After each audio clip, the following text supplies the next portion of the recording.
Hello, everyone. Today we're going to be looking at the transactions that took place between now and normally it would be a week ago, but since we made the other video a few days after the Thursday, it's just going to be taking place from September 16th.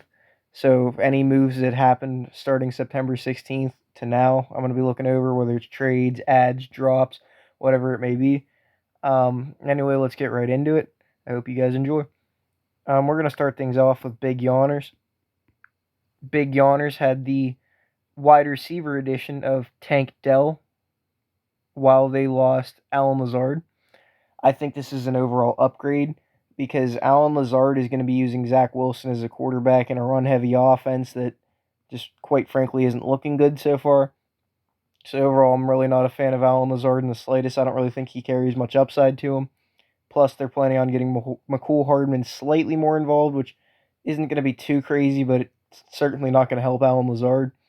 And then Tank Dell has been doing pretty good over the weeks of fantasy so far that he's played. Week 1 he did okay, nothing too crazy. Week 2 is when he started doing really good though, 7 for 72. He's getting those targets, he's getting the yards, he's getting a touchdown, and as you saw with Robert Woods, he's getting the return yard brownie points as well, which really aren't worth much, but he always has a little extra opportunity to score points. Say he breaks off and gets a touchdown, for example. That's a solid bonus to have. Um, Definitely not going to be complaining there. So overall, it's a good upgrade at wide receiver. Then on top of that, he made a move with his defensive line. He actually made two moves with his defensive line. He added Jeffrey Simmons and added Harrison Phillips, but he did drop Javon Hargrave and Sam Hubbard. So he pretty much remodeled his defensive line. It took me a while to think about if I like this or not. I'm gonna go with I do like it. I think it's an improvement. Um, Jeffrey Simmons has been on fire so far. If he can stay healthy, he's going to be a very good guy to have, getting at least 5 tackles combined per game, and then the sacks and all that stuff. He's one of the better defensive tackles out there. Pretty good move. And then this part is the part where it gets a little fishy. Harrison Phillips. Now, looking at him, he's doing very good, and he's putting down everything. He's marking off every box that you'd want to look at in a defensive lineman. He's getting 8 tackles combined, 13 tackles combined. And that's not even counting sacks and stuff like that. So this guy is showing you that he's probably going to be consistent. And I want to believe that he will be, but I am a little bit hesitant just because, he's been playing in the league for multiple years and he's never really done anything like this. So it's kind of weird coming out of nowhere, and it screams, what's the right word for it? It screams inconsistency, or I'm forgetting the word for it. One shot wonder, maybe. Um, Overall, I do think that they are better upgrades over Javon Hargrave and Sam Hubbard, because while I think Jeff Simmons cancels out the consistency of Sam Hubbard with the higher upside, I do think that Harrison Phillips, even if he doesn't have that like crazy high ceiling every week, Javon Hargrave kind of suffered from the exact same issue actually, where he was going to be getting either 1 point or 15 plus points a week, and it was usually going to be on the lower half of things. So overall, I lean towards liking the moves. And then DB, you gained Demondre Lenore, and dropped Kyle Hamilton. Overall, a pretty good move. Lenore has been all over the place in terms of this defense. He's been making tackles. He's been making big plays like interceptions happen. Both weeks, you get the exact same stat line. That's what you like to see. That shows consistency right there. 8 tackle solo, 2 assists each week. A pick week 2. Then that's pretty much all there is to say. He's been pretty much all over the place with this ball. It's exactly what you'd like to see. So overall, that's a pretty good upgrade. While Kyle Hamilton was only putting up like 5 and 7 fantasy points, which isn't what you want to see. The safeties up on the Ravens in general have been struggling in terms of fantasy since Roquan Smith got there. He's been a tackle eater since he's been there. Overall, that's 3 positions Darth got a solid improvement at, so that's some pretty good move making on Darth Saff over this off week. Next up, we actually are going to have Mr. Steeler Girl. And Mr. Steeler Girl had the additions of, or for running back, we'll start with this. He had the addition of Kareem Hunt. Now we're gonna have to wait and see how much of a role they plan on using using Kareem Hunt with. I think for week 1, especially, they're barely gonna use him. But as the season goes on, I think he's gonna start earning more and more touches until he eventually starts almost taking all of them from Jerome Ford. I think he's gonna be the main guy over Jerome Ford. We'll have to see. I don't think they would have went out of their way to pay Kareem Hunt if they weren't planning on using him, because Jerome Ford is a lot cheaper. Um, and they really didn't need to. They went and or they're spending up to $4 million on Kareem Hunt here. I really don't think they would have done that if they didn't plan on using him, because they could have found a lot cheaper options on free agency if they needed a backup. So overall, I think they plan on using him at least for probably around half the workload by the end of the season.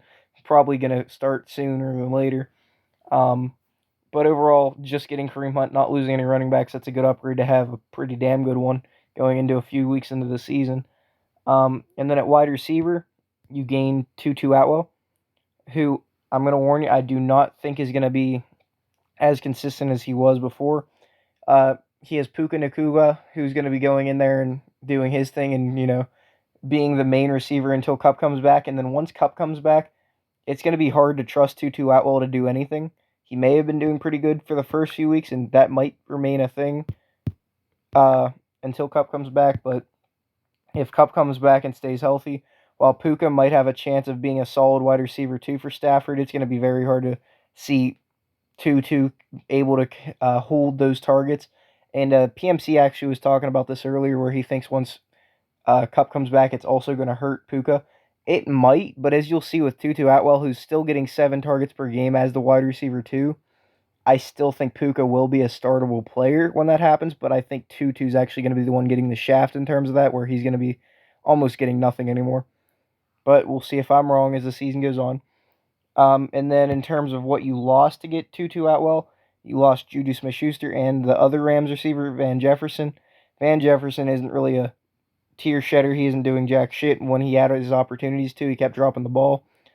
Juju is a guy you probably would have rather kept, because he's going to be one of the more consistent wide receivers that was on free agency at the time of you dropping him.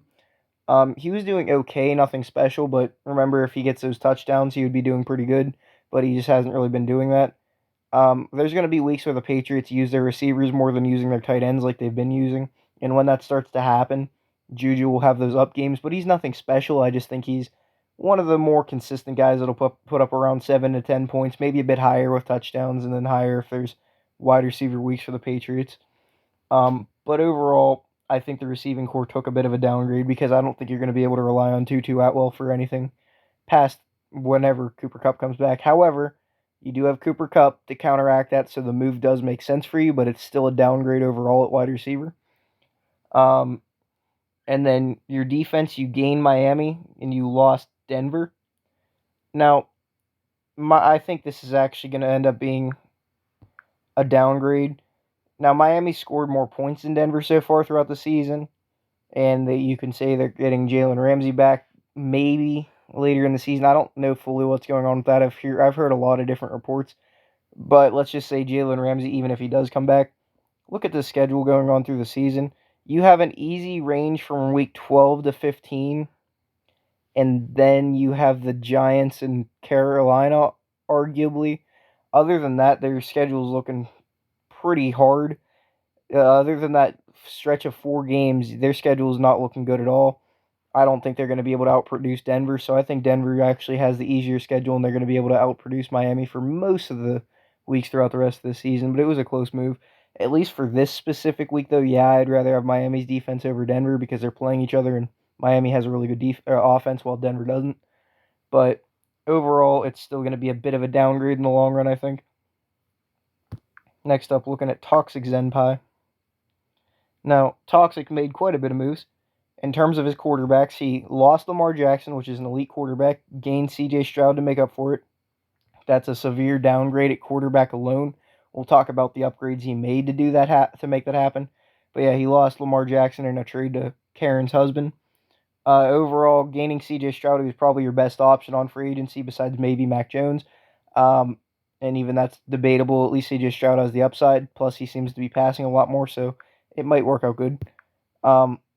But overall, he's not going to be Lamar Jackson, and I highly doubt it.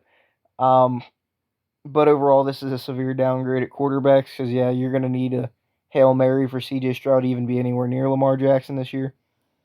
In terms of your wide receivers, you gained Calvin Ridley, who, that's a very good damn wide receiver upgrade, or a wide receiver to have. He may have only had 5.2 points in the Kansas City game, but he would have had a touchdown, and it was a pretty long touchdown. I think it was like 30, 40 yards maybe, where he was going to catch the ball, and he accidentally stepped out of bounds and then proceeded to eat shit and then shoved it, fell right into a goalpost. So that wasn't too good, but overall, I think throughout the year, he'll probably be one of the top 15 wide receivers, if not higher, as we go throughout the season. He definitely has that upside. His biggest problem is going to be sharing targets with other receivers and stuff like that, kind of like Deebo Samuel has to do with Brandon Ayuk and all that stuff on the Niners. But yeah, he has to deal with Evan Ingram and Christian Kirk for the most part, and Travis Etienne if Trevor Lawrence ever decides to hit those damn checkdowns for Tack. But I don't think that's ever going to happen. Eventually, Tack's just going to tackle some drywall or some shit out of anger. And then after that, you also gain Michael Pittman, who I will admit has been doing good, but you see that drop off between week 1 and 2, 25.7 and 11.6. I don't think he's going to do amazing. It's still a startable guy that you can go in and expect at least 10 points out of every week, but I don't think he's going to be as good as 14 consistent points per week. Like, he might have those blow up weeks, but overall, for the most part, I don't think he's going to do anything that crazy. Anthony Richardson is the best quarterback he's ever had. However, he is more of a scrambler. So I don't think Michael Pittman is as much of an upgrade as you were hoping for. Like, he's nothing like Calvin Ridley, for example. But he does have that upside on a week-to-week basis. And then you lost Michael Gallup, Rondale Moore, and you lost another one. I wrote it down. Give me 1 second. You lost Michael Gallup. Okay, Zay Jones for the Jaguars. That's another one that's going to be competing with Calvin Ridley. Overall, that's not really going to be too much of a downgrade. You're just arguably losing depth. All of them could potentially be startable, but they all need their upsides to hit to be startable, which I wouldn't usually trust anyway. Overall, that's a huge upgrade at wide receiver and a huge downgrade